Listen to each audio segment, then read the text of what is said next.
Good afternoon, everyone. Kyle Goethe here from Kyle and Nick on Film on YouTube and GoatFilmReviews.com. And today we're going to be talking more films that I love that maybe didn't get the kind of love that they deserved. Today's film is The Nice Guys. And if you haven't heard of it, I'm kind of mad at you because this is the poster child for films that are original that you should have seen and did not. And so I blame you. We're going to talk about it today and tell you the different reasons why you should be checking this film out. I believe it's streaming on HBO right now, so you have no excuse if you have HBO. We'll talk about it coming up. Why I love The Nice Guys.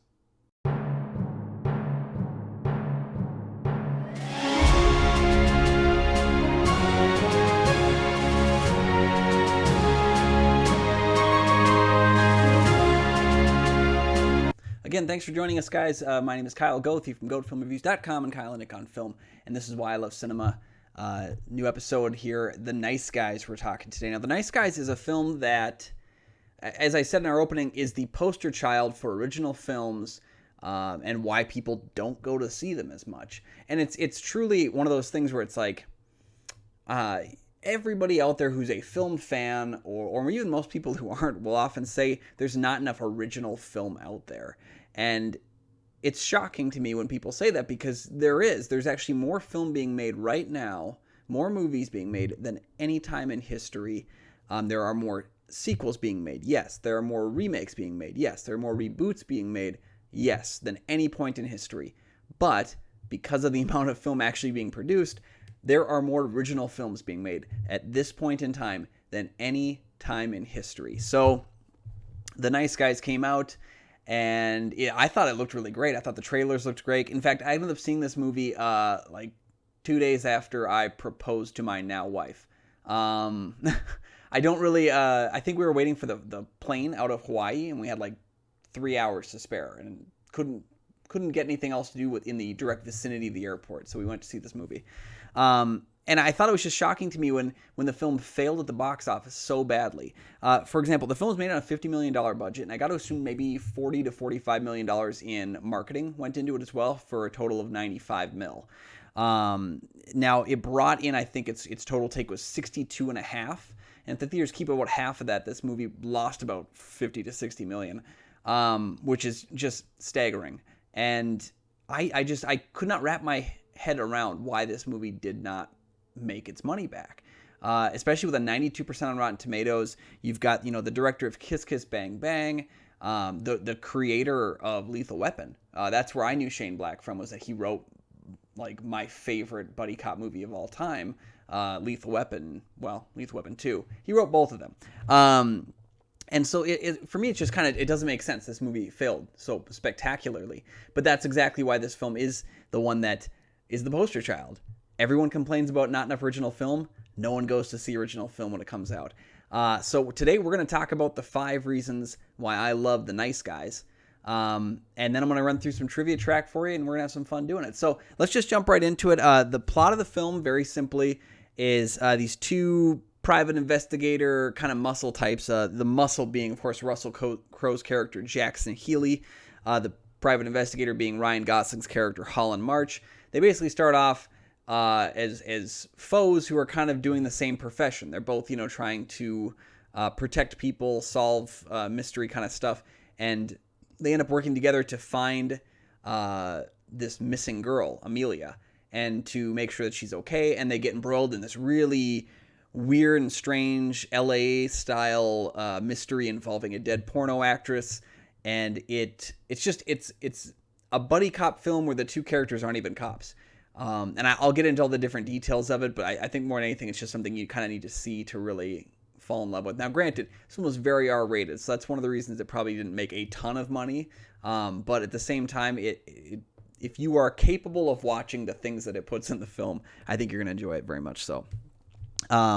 So reason number 1, why I love The Nice Guys. Reason number 1 is Shane Black's writing. Now, I don't think Shane Black is a top-level film director. Granted, he's only made like a handful of films.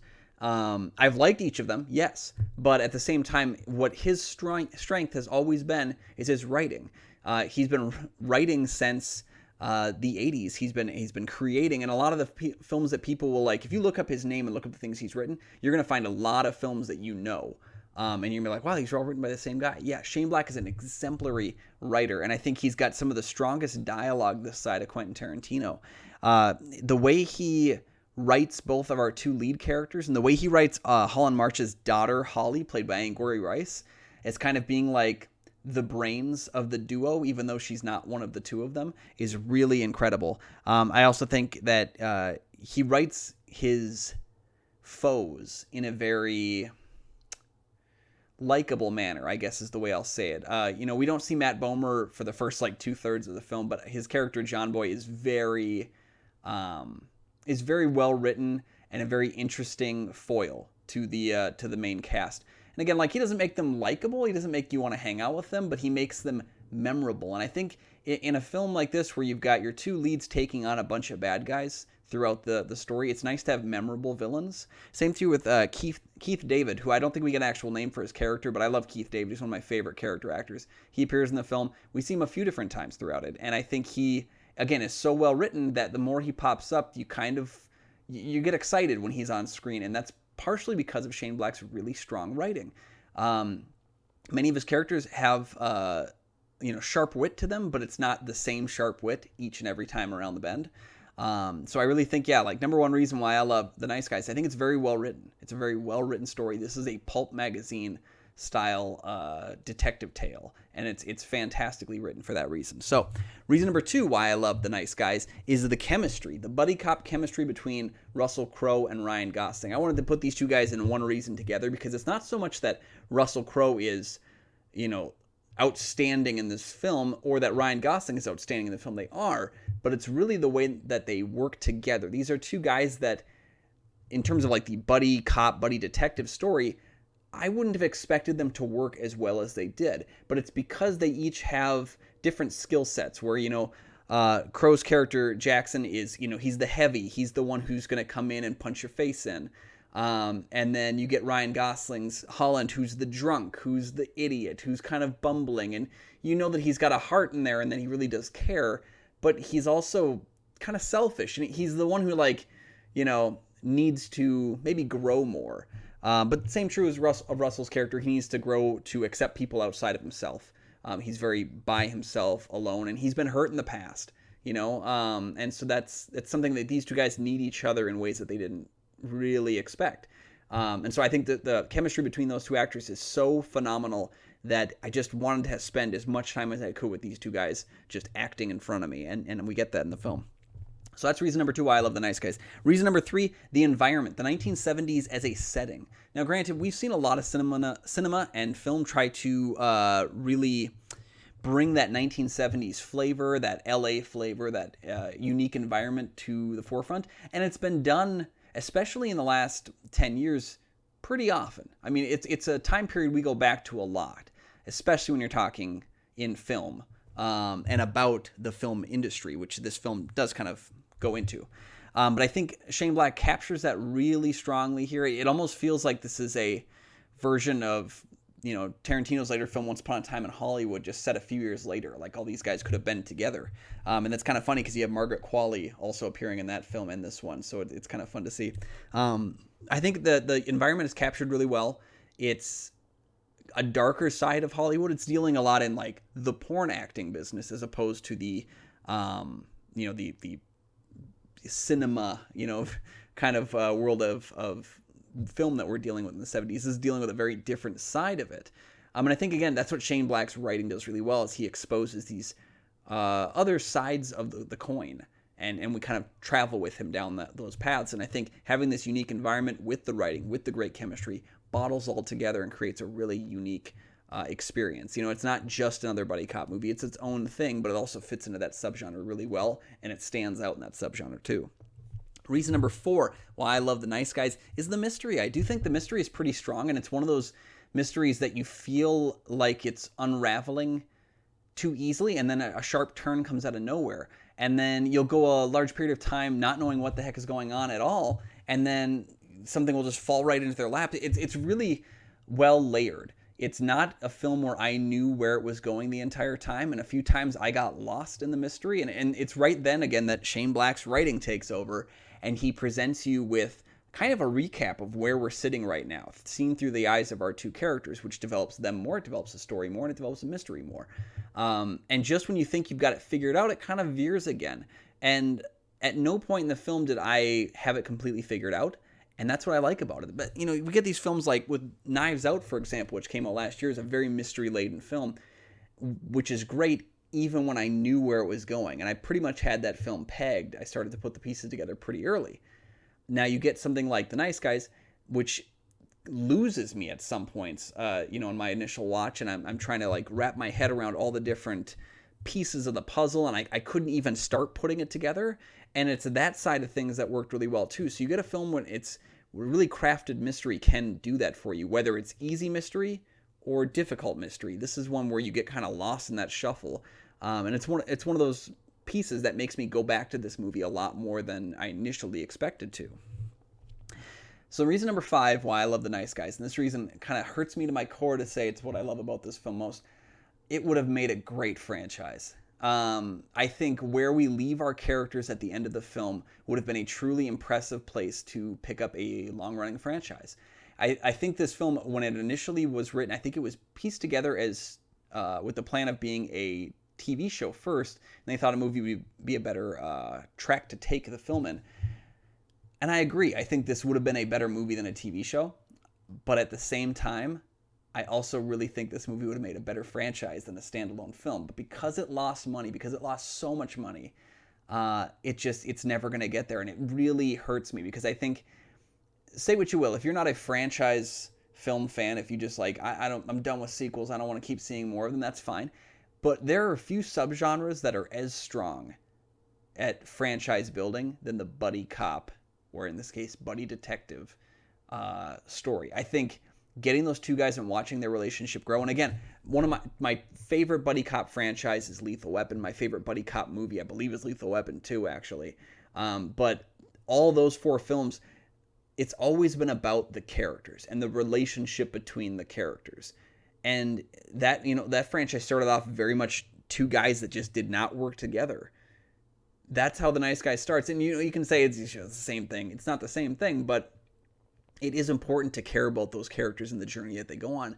And that is why I think buddy cop films could make a great franchise. And the fact that this one lost so much money, it just pains me, because when it ends, you just want to go on this ride again, and you want to go on a different ride. You want to see how these guys would have navigated, the remaining few years of the 70s, how they would have done going into the 80s, where there may be a dying breed of characters like these ones. I think it would have been really strong, and it kind of pains me that we're never going to get that. So, recap really quick, the 5 things I love about Nice Guys the most. Shane Black's writing. I love the chemistry, the buddy cop atmosphere that it's got. I love the environment, the 1970s LA underground filmmaking kind of vibe it goes off with. Number 4, I love the mystery of the film. I think it unfolds in a fairly intriguing and interesting way that makes me I enjoy it just as much, the mystery, every time I watch it, because it's so well layered. And number 5, it would have made a great franchise that you just wanted to live in more. Give me more Nice Guys. We're not going to get it, but give it to me. So you have it. Those are my 5 reasons for loving The Nice Guys. I got a lot more than that, but unfortunately I don't have time for that. Because right now we're going to get into my 60 seconds of trivia. You're just going to have to deal with me on that, so let's get started right about now. Okay, the film opens actually with a Holland March piece where he's talking about how LA is and how detective work is. And actually, you can see there's a porno theater in the background that's showing the film Bang Bang Kiss Kiss, which is a play on Kiss Kiss Bang Bang, the first film directed by Shane Black. Sid Shattuck, we don't see him very much in the film. He's a very, very small character, but he plays a very, very important role. He's actually played in a cameo performance by Robert Downey Jr., but you probably didn't catch that if you watched the film before, because I didn't catch it until like maybe a year ago, and I've been watching this film a lot. Okay, both Russell Crowe and Ryan Gosling actually both quit high school to pursue acting. Neither one has had formal training in acting, but they both, do pretty well for themselves. Next thing on the list, director Shane Black has actually acted in the original Predator film, and he directed the most recent Predator film, which was not very well received, but he did actually kind of work in this franchise for quite a long time. At one point, Shane Black was the highest paid screenwriter in Hollywood. Think about that. But he also disappeared in the 90s for a while because he couldn't really connect with what was going on and didn't really want to write anything at the time. Last piece there, Russell Crowe actually is known for turning down both Aragorn and Wolverine. It's crazy. Anyway, that was my 60 seconds. I actually ran out of trivia for that. I had so much more prepared now. What happened? Okay. So there you have it, guys. Thanks for joining me. Have you seen The Nice Guys? I'd love to know your thoughts on the film. If you've already seen it, comment below with your thoughts. If you've never seen this before and you think you can handle the zany direction that this film goes in, then I would very much advise you to check out the film. Leave your thoughts below when you see it. You can pause the video right now. I'll be here for 2 hours waiting for you to finish it, and you come on back and talk to me about it.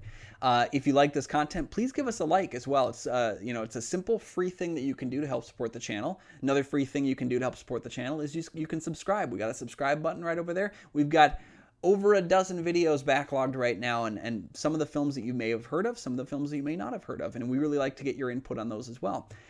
Hey, but if you're interested in helping support the channel in more ways than one, you can check out the Patreon. We got a link right down there in the description where you can go to our Patreon page and consider signing up and becoming a patron for Kyle and Nick on Film. You can actually help influence the different films that we talk about when we actually get back together. We'll have some backlogged movies to talk about, so I'm very much looking forward to that.